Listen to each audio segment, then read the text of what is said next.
So welcome, everyone. I'm, again, really excited about this conversation that we're about to have. As a bit of context for folks unfamiliar with middleware, when organizations like Prosocial Design Network and they think about how we can address the ills of social media, from mental health to polarization, the usual approach, I think, is to try to reform the platforms, using soft power or regulation to make platforms do a better job of curation and moderation. Middleware, however, takes a different approach by letting individuals and third-party apps take over that curation and moderation processes.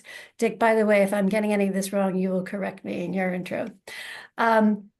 So for those of us who think about prosocial design, this creates a really exciting opportunity, but there's also a lot to wrap our heads around. So that's why we're really lucky to have Dick Reisman join us today to unpack middleware and point us in the direction of its potential to foster public discourse. Dick has a prolific career in studying, designing, and writing about systems for human collaboration and distributing control of technology. He continues to write and be a thought leader on middleware, including as a senior fellow at the Foundation for American Innovation, which is where I came across a piece not long ago where Dick laid out some of his thinking around public discourse, and my neurons started doing a happy dance.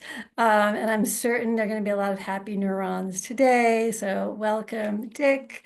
And let's just jump in doing some of that unpacking.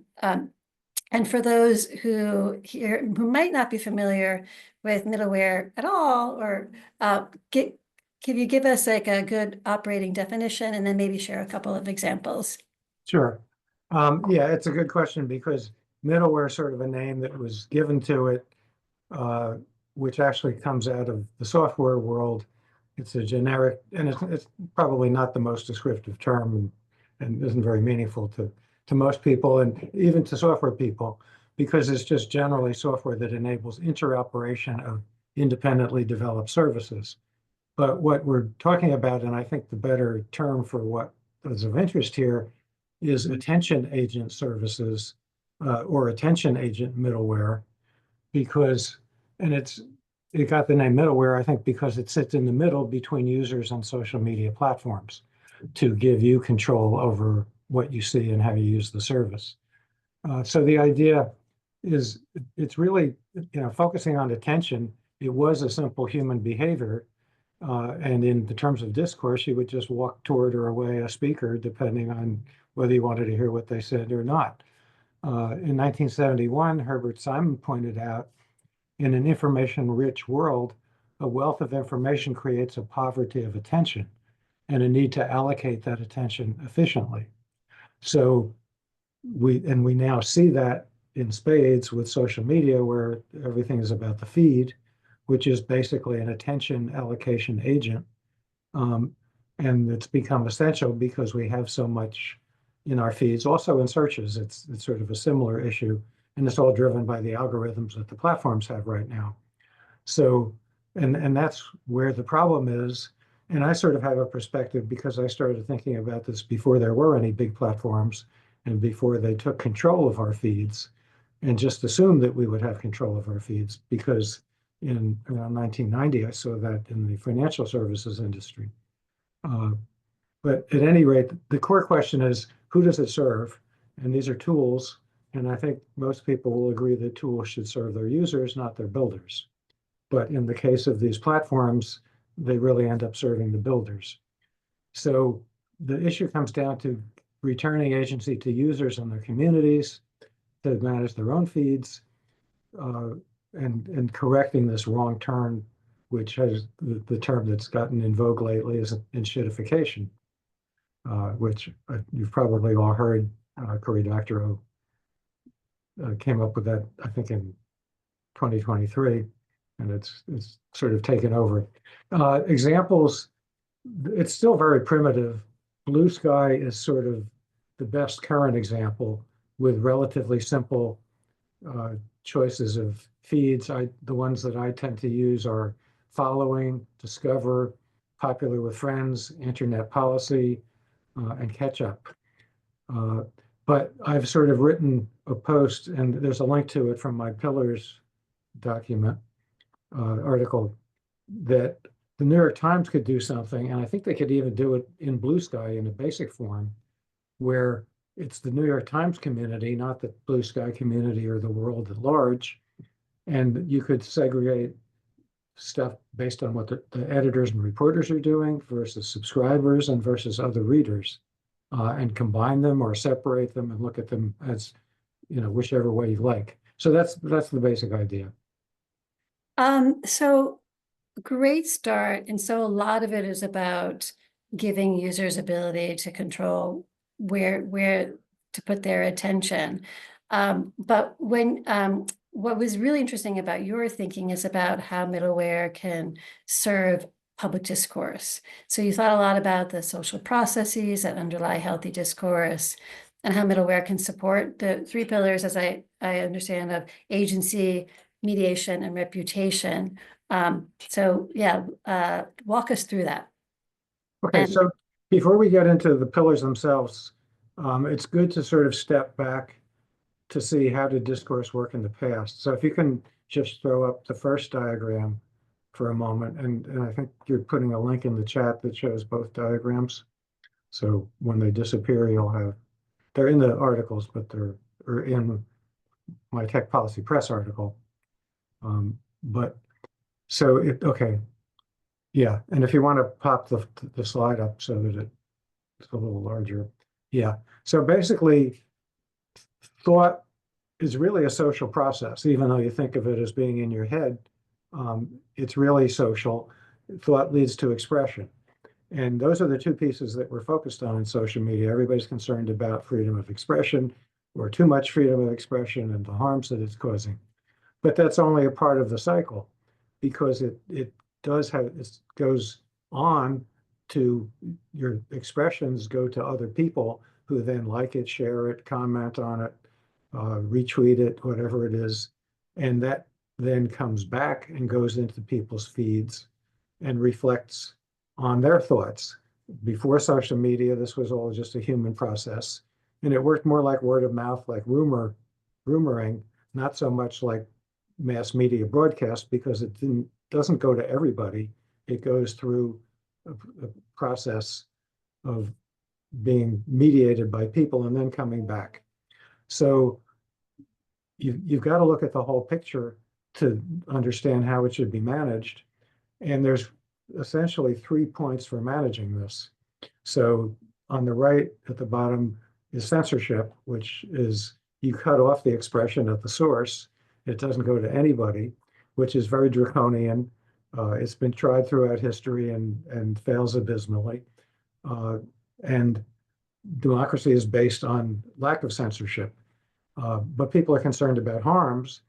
But in normal traditional society, the control was through the social process and through your selectivity of impression. You controlled what you listened to based on guidance from your social communities and institutions that you worked with.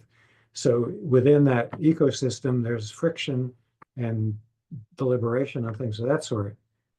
So this is all reflexive propagation, and it has always been very rich in context, but that's been collapsed in social media to where you get different communities and they don't understand the messages or what they mean, and people get angry and all kinds of things happen. There's also the political aspect. The group at Stanford that Francis Fukuyama managed, talked about the loaded weapon on the table of giving this power to the platforms and potentially to politicians. And we're seeing that now. People are talking about billionaire capture of social media with Musk and X and Zuckerberg shifting moderation strategies for Meta, which is why the term incendification has become increasingly popular. It's also led to a new movement that some of you may have seen, free our feeds, which is the idea to not just let Blue Sky as an entity control Blue Sky, but to have a nonprofit that controls the protocol, much like email protocols or even in the telephone world. You can change from Verizon to AT&T, and your phone book doesn't change. None of your friends' phone books change. Nobody cares whether you're on one or the other. Same thing with electronic mail. You can be on Google or Yahoo or Outlook, and it all interconnects. So there's been growing advocacy for middleware to enable that. But there are some concerns in the subgroup I was in a minute ago.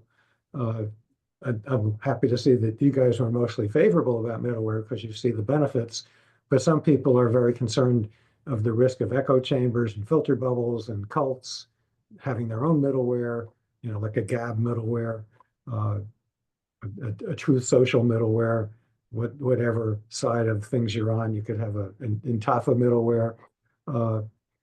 And the point that I want to emphasize is, there are all kinds of remedies in social media. Bridging systems is a very big factor that I'm very supportive of, and I've talked to Aviv and Luke, who wrote the classic paper on bridging, the other prosocial approaches. So I think middleware does not need, and I think even though there was some hesitancy there, I think they now see that middleware is a both-and solution that provides a basis for what they want to do, that it's adaptive, resilient, and open. So that's sort of the basic. And just going back to a little bit more on the traditional world, it was this organic sense-making system. We had informal associations like coffee shops and taverns, formal associations, press, academia, workplaces, and they all had informal norms and contexts that people understood. They also informal and didn't even think about it, but you had reputation and trust. You knew who was a sensible person and who was an idiot, and you treated that accordingly. Now, and all of this was interconnected, these different communities, and you opted into them, and that's what gave them legitimacy. So the big issue now is one of legitimacy. And in terms of controlling speech, it's really a matter of nudging, because if it's done right, people speak freely, but they respect the norms, so others will choose to listen. So the challenge is to restore that online, to get to the idea of bicycles for our minds that Steve Jobs talked about, and to give you freedom of impression, which is the thing I have suggested is the counterpart to freedom of expression. And you can't have good freedom of expression without good freedom of impression, without having all the problems that we're now seeing. So that brings us to, and finally on that portion, this is not a technical problem, it's a socio-technical problem. We need the right technology to enable it, but we have to solve it, and that's going to take time.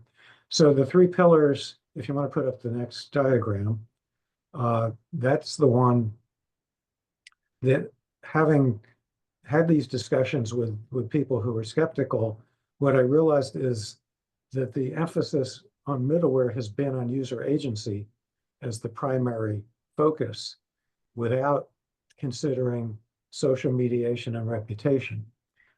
And that's where these other pillars synergize to counter the risks of abuse, of agency being abused and being irresponsible.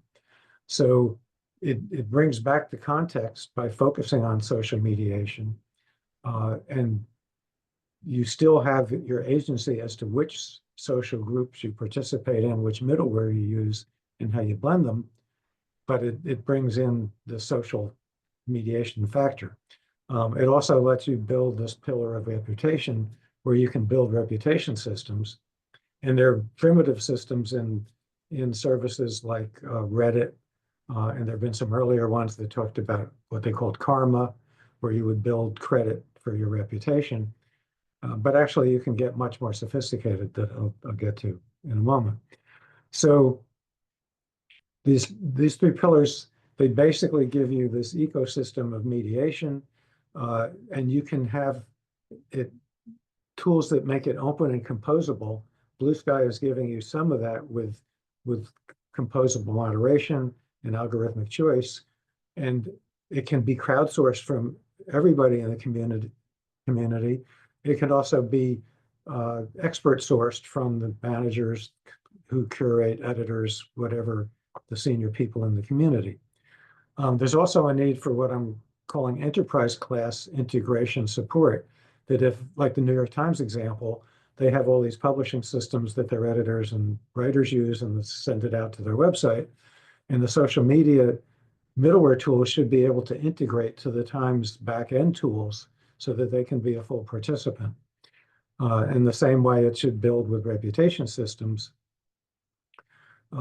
which can be based on explicit or implicit reputational signals. And what people have not really brought into social media, but a few have suggested, Google's PageRank algorithm is a way to use human judgment at massive scale using some advanced math to, there's no single authority. It sort of figures out who's an authority in each community, and it's a very organic process. So this enables distributed control. You get federation, Mastodon. You've probably heard of Mastodon as a system of small social media communities that are federated, and it's very decentralized now, but with true middleware, you can have this blend of top-down and bottom-up influence to give you this mix, which is called subsidiarity, that puts local control where the local context is, but still allows for some federal or top-down control. And that's how societies have always mitigated the issue of lawful but awful content. So we have to digitize and augment that as sort of the key issue.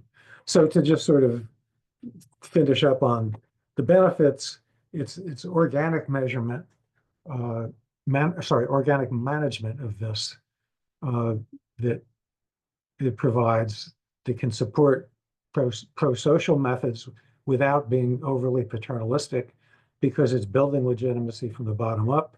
It gives you a social balancing of rights of expression and impression, social bridging of conflicts. You can cut through the governance dilemmas of what gets suppressed because you don't censor it. You just provide for local control and local control of the middleware tools, and the user has ultimate control over these tools. So it's restoring the human context, and ultimately it protects democracy against authoritarianism or tyranny of the majority, or polls that aren't really polls, like some people like to do on X. And so it does this by leveraging the pillars in an open market so that people can decide, and innovation can cause new things to develop. It's not a quick fix, but it's not a binary choice. It's a both-and solution. So that's basically how I would describe it. Thank you. I'm going to stop screen sharing. I'm actually going to move straight to Q&A, because I already imagine there are lots of questions that are out there. This is such a great starting point. One thing, I just want to mention where I really appreciate in reading about, your work, your thoughts, is that a lot of it is about curation. And so you mentioned, Aviv and partners thinking about helping people curate your feed, but it also has a lot to do with moderation. And so there could be third parties as well, not just telling you, what to follow or what to consume, but also helping moderate the kind of content that you might not want. So questions. Oh, before I do that, I'm going to stop the recording.